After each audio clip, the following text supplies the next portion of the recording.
One of the situations that we pontificated about a lot was national insurance.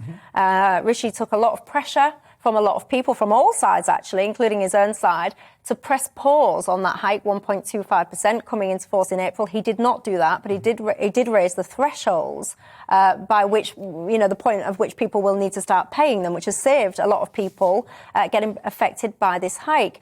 But overall, in terms of what you saw today, do you think it was a bold mini? I'm going to call it a mini budget. I know it's not really, but for the purposes of today, I'll call it that. Was you happy with it? Well, I wasn't happy, and I also would call it a budget as well. If it looks like a budget and you get the news cycle of a budget, it is a budget, no matter what the Chancellor might like to say otherwise. I also think, actually, it didn't meet the scale of the challenge. Once in 70-year crisis. Now, we do face another horseman of the apocalypse in the form of war, straight after the last one in plague. But look how he responded to COVID, and look how small the response was today.